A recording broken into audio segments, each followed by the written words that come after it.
Hello everyone, welcome to Navkar. Previously हम लोगों ने चैप्टर नंबर 2 कंप्लीट कर लिया, ठीक है।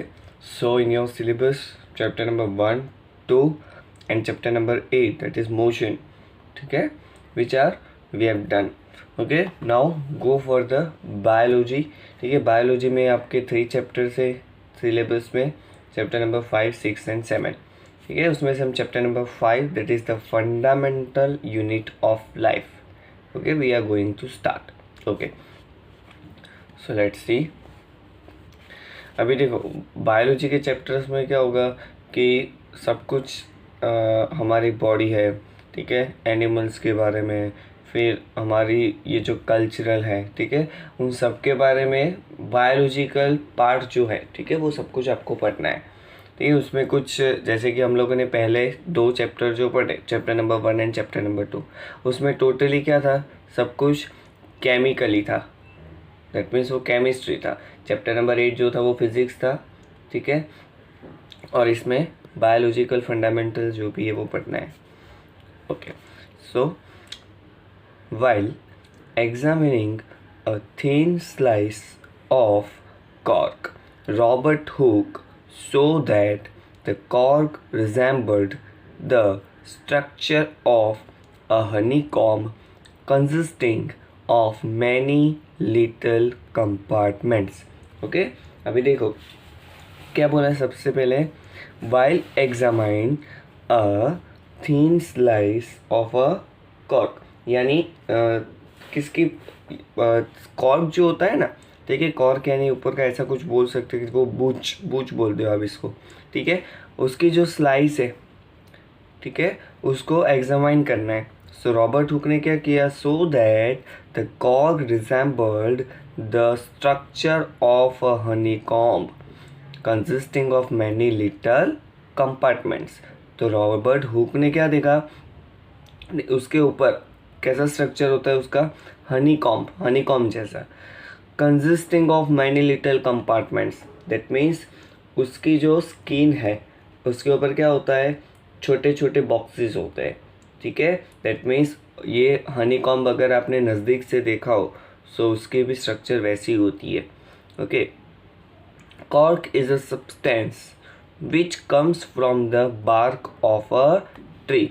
ऑब्वियसली कॉर्क क्या है, is one type of substance. अभी सब्सटेंस क्या है वो आप लोग केमिस्ट्री में पढ़ चुके हो, और वो किस में से मिलता है, bark of a tree. Bark that means tree जो होता है ना, ट्री उसकी जो छाल होती है ऊपर की, ठीक है, उसमें से मिलता है हमें। This was in the year 1665 when Hooke made this chance observation through a self-designed microscope. That means ये रॉबर्ट हुक ने क्या किया था, ये जो छोटे छोटे जो बॉक्सेस देखे ना उसने, ठीक है, जो दैट मीन्स उतनी गैप होती है छोटी छोटी, ठीक है, ऐसा नहीं बॉक्सेस जैसे, दैट मीन्स सर्कल की फॉर्म में भी होती है, ऐसे शेप में भी होती है, स्क्वायर शेप में भी होती है। अगर आपने देखा हो, ठीक है, ये जो हनी कॉम्ब होता है ना उसके ऊपर देखना, जनरली जब वो लोग क्या करते हैं कि हनी उसमें से ले लेंगे ना, फिर तो क्लियरली दिखता है वो, ठीक है, छोटे छोटे उसके अंदर कंपार्टमेंट्स होते हैं, सर्कल में भी होते हैं, सर्कल की फॉर्म में, राउंड शेप में, ठीक है। सो उसने क्या किया, माइक्रोस्कोप से ऑब्जर्वेशन किया, एंड उसने क्या बोला, this was in year 1665 when hook made this chance observation through a self designed microscope.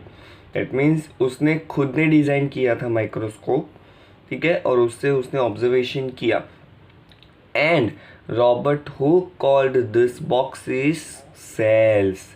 Robert Hooke ने उसने जो बॉक्सेस देखे थे ना, ऑब्जर्वेशन किया, ठीक है, और उसने वो माइक्रोस्कोप जो है वो भी खुद बनाया था, और उसने जो ऑब्जर्वेशन किया कोक का, सो उसने वो जो बॉक्सेस देखे थे उसको क्या बोला, सेल्स। क्या बोला, cells. Cell is a Latin word for a little room, ठीक है। सेल का मीनिंग क्या होता है, कोई भी आपके घर में अगर छोटा रूम है तो आप उसको सेल बोल सकते, दैट मीन्स ऐसी कोई भी छोटी चीज़ जिसको हम सेल बोल सकते हैं, ठीक है। So cell is a Latin word for a little room. हम लोग जो लिटल रूम बोलते हैं उसका लैटिन वर्ड क्या है? सेल है। दैट मीन्स उसने बहुत छोटे छोटे देखे थे ना इसमें कंपार्टमेंट्स, सो क्या किया उसने, उसको सेल नाम दिया। ओके, दिस में seem to be a very small and insignificant incident, but it is very important in the history of science. अभी देखो, as I said before कि वो बहुत छोटे छोटे होते हैं, okay, and which are insignificant incident but is very important in the history of science. That means what कि साइंस में उसका बहुत इम्पोर्टेंस है, ठीक है। ऑब्वियसली उसका कोई मीनिंग नहीं है, ठीक है, इनसिग्निफिकेंट इंसिडेंट है, मीनिंगलेस है, उसका कोई मीनिंग नहीं है।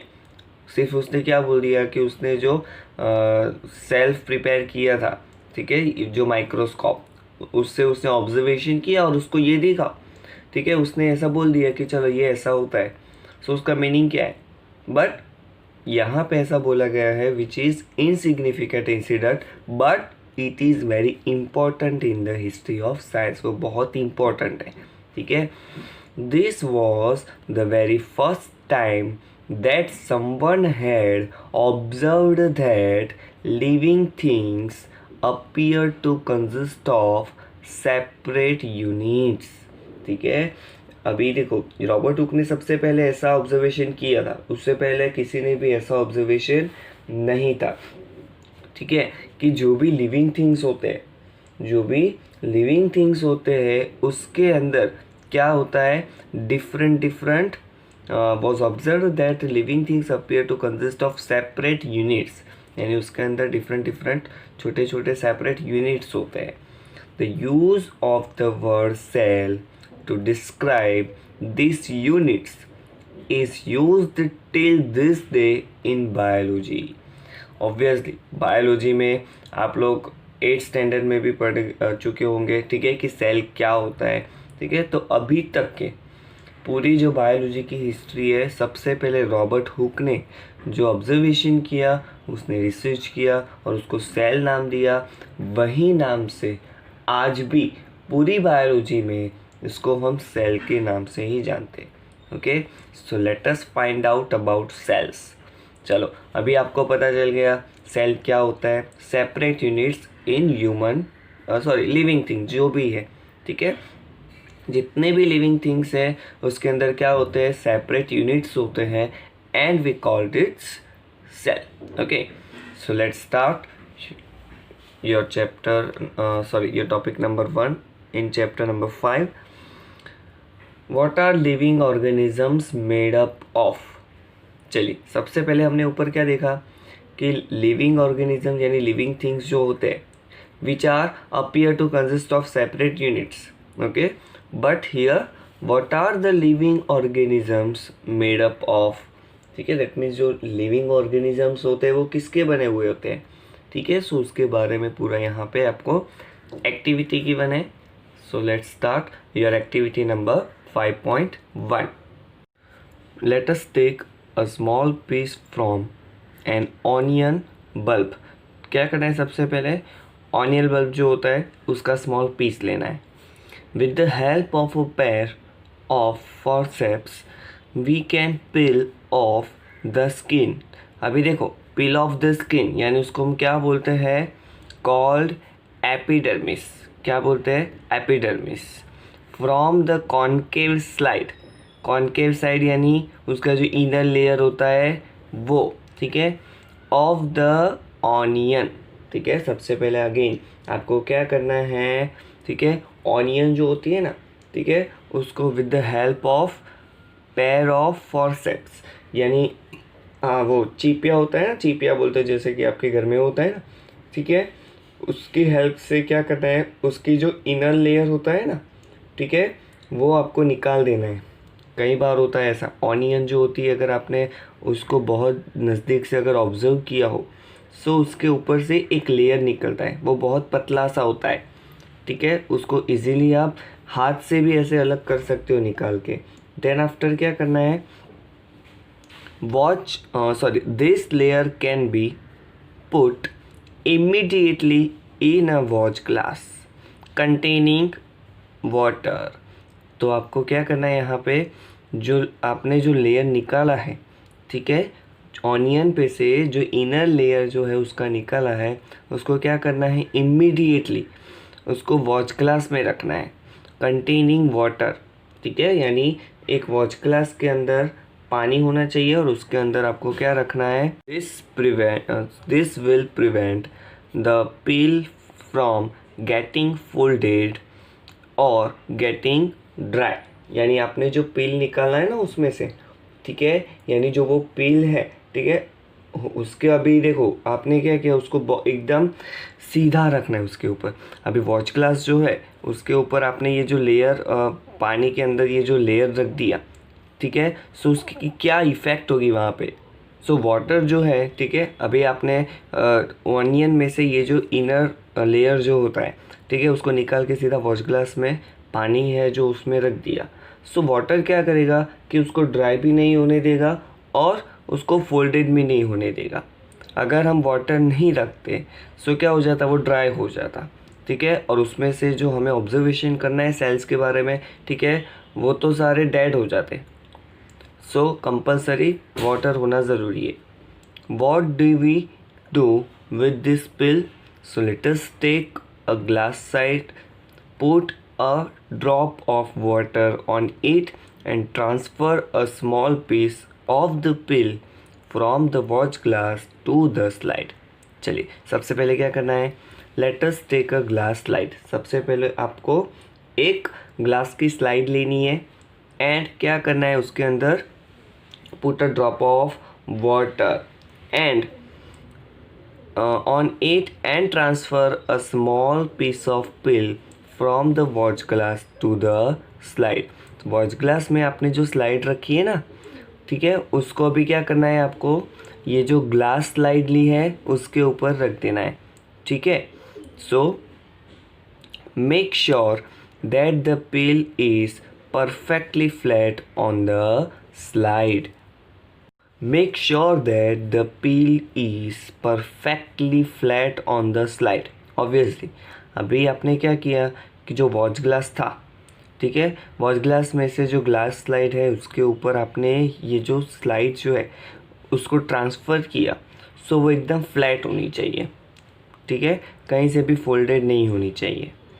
अ thin camel hair paint brush might be necessary to help transfer the peel, ठीक है। अभी देखो यहाँ पे आपने जो पील जो है, ठीक है, उसको आपने जो ट्रांसफ़र किया, वो ट्रांसफ़र करने के लिए आपको क्या चाहिए, यहाँ पे camel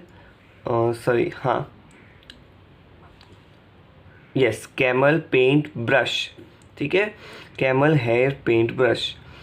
so now we put a drop of saffronin solution on this piece followed by a cover slip, ठीक है। अगेन क्या करना है आपको, put a drop of safranin solution, उसके ऊपर क्या करना है, एक सेफ्रेनिन सॉल्यूशन डालना है and followed by the cover slip, यानी उसको कवर स्लिप से पूरा आपको ढक देना है उसको, ठीक है। ओके, दैट मीन्स वो पूरा पैक हो जाएगा ऊपर से, ठीक है, कवर कर दिया ना हमने, कवर स्लिप से उसको बंद कर दिया है ऊपर से, ठीक है। अभी take care to avoid air bubbles while putting the cover slip with the help of a mounting needle. अभी देखो इसमें एयर बबल्स और वो सब आप ने यहाँ पे आई थिंक यस, मोबाइल जो होता है, मोबाइल के ऊपर जो स्क्रीन गार्ड्स वो सब कुछ जो लगाते हैं, ठीक है, वहाँ पे भी आप लोग देखते हो कि कैसे लगाते हैं वो लोग, ठीक है, और उसमें भी एयर बबल्स की प्रॉब्लम रहती है। सो कैसे उसको निकालना है, ठीक है। So putting the cover slip with the help of a mounting needle, ठीक है, माउंटिंग नीडल जो होती है ना, ठीक है, उसकी हेल्प से आप उसको रख सकते हो। Ask your teacher for help, we have prepared a temporary mount of onion peel. Okay, अभी टेम्पररी हमने क्या किया, यहाँ पे जो टेम्पररी हमने ऑनियन पील ली है यहाँ पे। We can observe this slide under low power followed by high powers of a compound microscope. अभी जो माइक्रोस्कोप के हमने बारे में बात की थी, ठीक है। सो ये जो हमारी स्लाइड है ना, ठीक है, उसकी कैपेसिटी जो है वो 10x होती है। जो स्लाइड जो है, ठीक है, उसको सबसे पहले 10x, यानी जैसे कि मोबाइल में भी होता है, मोबाइल के कैमरा में अगर आप, ठीक है, DSLR में एंड ऑल आप देखते होंगे 1x zoom, 2x, 3x zoom, 4x zoom, ऐसा होता है ना, ठीक है। वैसे 10x जूम तक, एंड देन आफ्टर उसकी ज़्यादा कैपेसिटी, पावर जो है वो ज़्यादा हो जाएगा। दैट मीन्स वो 45x तक भी हो सकता है, ठीक है। दैट मीन्स आपका जो माइक्रोस्कोप है, सबसे पहले 10x, देन आप लो पावर यानी 10x, ये याद रखना है आपको, एंड हाई पावर यानी 45x, ठीक है, यानी 45 टाइम्स वो बड़ा हो जाएगा। सो उतना ही पावर जो है 45 टाइम्स बड़ा होके वो चीज़ जो है वो आपको दिखेगी। कहाँ पे? माइक्रोस्कोप में। And here the figure of your compound microscope, ठीक है। उसके डिफरेंट डिफरेंट पार्ट्स जो है वो यहाँ पे मेंशन किए गए हुए। माइक्रोस्कोप कैसा होता है, यहाँ से आपको ऑब्जर्वेशन करना है, ठीक है। और यहाँ से आपको वो चीज़ दिखेगी, जो भी आपका ऑब्जेक्ट है उसको यहाँ आपको रखना है। सो जो माइक्रोस्कोप है उसमें से आपको यहाँ से वो चीज़ क्लियरली, आपको जितनी जूम देखनी है, ठीक है, उस हिसाब से उसका पावर जो है वो चेंज कर सकते हो। Now what we observe as we look through the lens, can we draw the structure that we are able to see through microscope on an observation sheet? Does it look like figure number 5.2? See, यहाँ पे सबसे पहले हमने क्या किया, देखो हमारे पास क्या था, एक ऑनियन का वो पील थी, उसको हमने सबसे पहले वॉच ग्लास में रखा, और वॉच ग्लास में क्या था, पानी था। फिर उसको हमने ट्रांसफ़र कर दिया ग्लास स्लाइड में, और ग्लास स्लाइड में हमने कैसे ट्रांसफ़र किया, एकदम फ्लैट, ठीक है, वो ज़रा सा भी फोल्डेड नहीं होना चाहिए। तो उसको एकदम फ्लैट वहाँ से हमने ट्रांसफ़र कर दिया, ठीक है। देन हमने यहाँ पे क्या किया, एयर बबल जो है उसको अवॉइड कर दिया। देन आफ्टर उसको with the help of a mounting needle, ठीक है, putting the cover slip, and then हमने उसका ऑब्जर्वेशन किया, ठीक है। सो हमें यहाँ आपको जो फिगर नंबर 5.2 गिवन है, ऐसी फिगर वहाँ पे देखने को मिलेगी, ठीक है। एंड देखो ऑनियन जो होती है ना, ठीक है, अगर आप एकदम बारीकी से देखो, नज़दीक से देखो ना, ठीक है, सो आपको भी ये जो स्ट्रक्चर है ना पूरा, वो देखने को मिलेगा। ऑब्वियसली आप लोग देखने को मिलेगा ही मिलेगा, ठीक है। आप लोग देखना अच्छे से, ठीक है। और ये जो सेल्स यहाँ पे ये ड्रॉ किए गए हुए ना, वो भी ऐसे लंबे लंबे होते हैं ऑनियंस में, ठीक है। एकदम नज़दीक से आप अगर देखोगे तो आपको वो क्लियरली दिखेंगे, ठीक है। तो ये जो है ना, ये सब कुछ, ये जो डॉट्स है, ठीक है, ये डॉट वाला ये पूरा जो ब्लॉक है, ठीक है, ये जो पूरा ब्लॉक है वो हमारे सेल्स है, और ये जो डॉट्स है ना वो सारे न्यूक्लियस है। डॉट्स है वो सारे न्यूक्लियस है, और ये पूरा एक सेल है। ये छोटे छोटे डॉट्स है वो सेल नहीं है, ठीक है। ये जो हमारे आज रॉबर्ट हुक ने भी बोला था ना, ठीक है, कि क्या होता है वहाँ पे, कंपार्टमेंट्स होते हैं। सो ये सारे जो कंपार्टमेंट्स हैं that are cells, okay. Now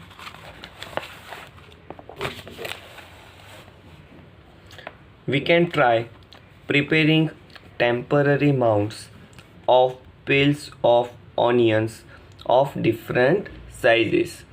That means हम लोग डिफरेंट डिफरेंट शेप्स वाले जो ऑनियन की ये जो स्लाइड्स होती है, जो हमने पील निकाली थी, ठीक है, उसमें से ऐसी बहुत सारी स्लाइड्स बना सकते हैं, ठीक है। What do we observe? Do we similar structure? Do we see similar structure और डिफरेंट स्ट्रक्चर? अभी देखो यहाँ पे क्या बोला है कि आपने डिफरेंट डिफरेंट शेप्स की जो ऑनियंस में से वो स्लाइड निकाली है, ठीक है। सो क्या आपको वहाँ पे डिफरेंट डिफरेंट स्ट्रक्चर देखने को मिलते हैं? या सेम ही स्ट्रक्चर मिलेंगे? सो नीचे उसके अकॉर्डिंग एक टॉपिक गिवन है, what are this structures? So this structures look similar to each other. ठीक है, ऑब्वियसली वो सिमिलर होंगे। देखो ऐसा नहीं है कि कोई छोटा बॉडी है, कोई छोटा बच्चा है तो उसके सेल्स डिफरेंट हो गए और हमारे सेल्स डिफरेंट हो गए। ठीक है, ऐसा नहीं होता। हमारे से ज़्यादा जिसकी एज है उसके भी सेल्स हमसे डिफरेंट हो गए, ऐसा नहीं हो सकता। सेल्स जो है वो सबके अंदर इक्वल शेप में होते हैं। सो यहाँ पे हम ऑनियन की बात कर रहे हैं, तो ऑनियन छोटी हो या बड़ी हो, उसके अंदर जो सेल्स है वो तो सेम ही होंगे।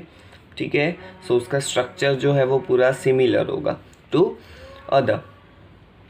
Together they form a big structure like an onion bulb.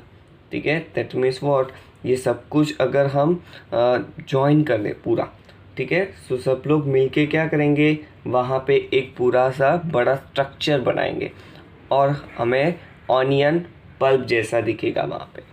We can find from this activity that onion bulbs of different sizes have similar small structure visible under a microscope। ठीक है, अभी यहाँ पे जो हमने onion bulb देखे ना आगे एक्टिविटी में, ठीक है, वो डिफरेंट डिफरेंट साइज के होते हैं, but that are visible under a microscope. Obviously microscope से इजीली हम उसको देख सकते हैं। The cells of the onion peel will all look the same। ठीक है, as I said before, regardless of the size of the onion they came from। ठीक है, that means उसका जो शेप होता है, ठीक है, वो कोई मायने नहीं लगता कि उसके सेल्स जो हैं वो भी छोटे होंगे या तो बड़े होंगे according to the size of onion. ऐसा नहीं होता। ठीक है, ऑनियन कैसी भी हो, उसके सेल्स जो होते हैं which are same. Now this small structures that we see are the basic building units of the onion bulb. यानी हमने यहाँ पे जो स्ट्रक्चर देखे ना, छोटे छोटे जो स्मॉल स्ट्रक्चर्स देखे, which are the basic units, ये सारे बेसिक यूनिट्स हैं। Okay, so basic building units of the onion bulb. हमारे अंदर भी बेसिक यूनिट सेल ही है। ठीक है, जैसे हम लोग अभी ऑनियन के बारे में पढ़ रहे हैं, धीरे धीरे हमें अपनी बॉडी के ऊपर भी सेल के बारे में सारी इंफॉर्मेशन लेनी है। Okay, so this structures are called cells. क्या बोलते हैं हम उसको? सेल्स। और हमने देखा आगे कि सेल्स के मिडल में जो डॉट था उसको क्या बोलते हैं हम? न्यूक्लियस। क्या बोलते हैं? Nucleus. Not only onions but all organisms that we observe around are made up of cell। ठीक है, अभी यहाँ पे बोला ऐसा कि ऐसा नहीं कि सिर्फ ऑनियन में ही ऐसा होता है, बट जितने भी ऑर्गेनिजम्स हैं हमारे आसपास, जितने भी ऑर्गेनिजम्स हैं वो सारे ऑर्गेनिजम्स किससे बने होते हैं? सेल से बने हुए होते हैं। ठीक है, दैट मीन्स जितने भी लिविंग ऑर्गेनिजम्स हैं उन सब में एज अ बेसिक टर्म क्या होता है? सेल होता है। ठीक है, so however there are also single cells that live on their own. That means cell जो होता है, ठीक है, अभी ऐसा भी होता है कि सिंगल सेल वाले भी वहाँ पे लिविंग ऑर्गेनिजम्स होते हैं। ठीक है, और ऐसा नहीं है कि सबके अंदर मोर देन वन यानी बहुत सारे सेल्स हो, ऐसा भी नहीं हो सकता। ठीक है, सिंगल सेल वाले भी लिविंग थिंग्स होते हैं। Okay, now the invention of magnify lenses led to the discovery of the microscopic world. That means invention of magnifying lenses जो है, ठीक है, उसकी हेल्प से यहाँ पे क्या हुआ, जो माइक्रोस्कोपिक वर्ल्ड है, माइक्रोस्कोप का भी रिसर्च हो पाया। It is now known that a single cell may constitute a whole organism as in amoeba, then अभी देखो एमोइबा, फिर ये Chlamydomonas and paramecium and bacteria. ठीक है, कौन कौन से? Amoeba, Chlamydomonas, paramecium and bacteria. ठीक है, ये जो ऑर्गेनिजम्स है उसके अंदर सिर्फ एक ही सेल होता है। ठीक है, सिंगल सेल्स होते हैं। ठीक है, और कुछ ऐसे भी लिविंग ऑर्गेनिजम्स होते हैं जिसके अंदर बहुत सारे सेल्स होते हैं। ठीक है, बट ये 4 एग्जाम्पल्स जो गिवन है, ठीक है, which are of the single cell. कौन कौन से? Once again, amoeba, Chlamydomonas, paramecium and bacteria. These organisms are called unicellular organisms। ठीक है, एंड सी यहाँ पे आपको गिवन है, यूनि का मीनिंग क्या होता है? सिंगल, यानी सिंगल सेल्यूलर ऑर्गेनिजम्स। ठीक है, once again, amoeba, Chlamydomonas and paramecium and bacteria. ठीक है, विच आर द यूनिसेल्यूलर यानी single cellular organisms. Okay, on the other hand many cells group together in a single body and assume different functions in it to form various body parts in multicellular organisms। multi यानी many, such as some fungi, plants and animal। ठीक है, अभी देखो यहाँ पे क्या बोला गया है कि एक से ज़्यादा, यानी जो मल्टी सेल्यूलर बॉडी होती है, मल्टी सेल्यूलर लिविंग थिंग्स जो भी होते हैं, उसके बारे में यहाँ पे बात की गई है। ठीक है, सो उसके अंदर तो बहुत सारे सेल्स होते हैं ना। ठीक है, सो उसके अंदर क्या बन जाते हैं? सेल्स जो होते हैं ना, उसका ग्रुप बन जाते हैं, और वो ग्रुप क्या करते हैं? डिफरेंट काम। अभी हमारी बॉडी जो होती है उसके अंदर बहुत सारे पार्ट्स होते हैं, और अलग अलग पार्ट्स जो होते हैं वो अलग अलग काम करते हैं ना। जैसे कि हाथ हमारे जो है, ठीक है, उससे हम लिखते हैं, खाना खाते हैं। पैर जो होते हैं उससे हम वॉकिंग करते हैं। ठीक है, सो हमारी बॉडी के अंदर ये जो सेल्स है उसका पूरा ग्रुप बन के डिफरेंट पार्ट्स वहाँ पे जनरेट होते हैं। ओके, सो यहाँ पे आपको उसके भी एग्जांपल्स गिवन है, such as some fungi, plants and animal. Can we find names of some more unicellular organisms. ठीक है, अभी देखो यहाँ पे आपको बोला गया है कि कोई और भी ऐसे यूनिसेल्यूलर ऑर्गेनिजम्स के बारे में आप जानते हो। Every multi cellular organism has come from a single cell. क्या होता है? देखो, मल्टी सेल्यूलर ऑर्गेनिज्म है, बट वो कहाँ से आया है? सिंगल सेल में से ही आएगा। क्यों सिंगल सेल में से? क्योंकि एक सेल के अंदर से दूसरे सेल का जनरेशन होता है। ठीक है, how cells divide to produce cells of their own kind. ठीक है, एक सेल दूसरे बनाएगा, दूसरे आगे भी और बनाएंगे, आगे वो लोग भी दूसरे सेल्स बनाएंगे। सो ऐसे ही पूरी चेन जो है वो चलती रहेगी। ठीक है, और जो लिविंग ऑर्गेनिज्म जो है उसके अंदर कभी भी ये जो चेन है वो ब्रेक नहीं हो सकती। सेल्स जो है वो हमारी बॉडी के अंदर भी, ठीक है, बहुत सारे कंटिन्यूसली प्रोड्यूस होते ही रहते हैं, और सामने अगर आपको कुछ इंजरी हुई है या तो ऐसा कुछ भी है, सो वहाँ पे डेड भी होते हैं। ठीक है, ऑल सेल्स दस come from pre existing cells. ठीक है, ऑब्वियसली जो पहले से जो सेल्स होते हैं उसमें से ही नए सेल्स जनरेट होते हैं, प्रोड्यूस होते हैं। ओके, सो अगर आपकी बॉडी के अंदर एक सेल है तो वो दूसरे बहुत सारे सेल्स प्रोड्यूस कर सकता है। Okay, so now from activity 5.2 will see next lecture. ठीक है, अभी बायोलॉजिकल पार्ट जो है वो आपको रेगुलरली आपको कंपल्सरी रीड करना है। ठीक है, और होमवर्क में अभी से आपको क्या करना है, जितनी भी थ्योरी मैं करवा रहा हूँ वो सारी थ्योरीज आपको 2 टाइम लिखनी है। ठीक है, ताकि आप लोगों को वहाँ पे 25 to 30% तो वहाँ पे आपका लर्निंग हो जाएगा। ठीक है, 2 टाइम्स आप लिखोगे तो आई थिंक कि आप लोग याद रह ही जाएगा आप लोगों को। ठीक है, सो नेक्स्ट लेक्चर में एक्टिविटी नंबर 5.2 देखेंगे। ठीक है, होमवर्क में अच्छे से आपको लर्न भी करना है, साथ में 2 टाइम लिखना भी है। Okay, so see next lecture. Till then good bye and take care.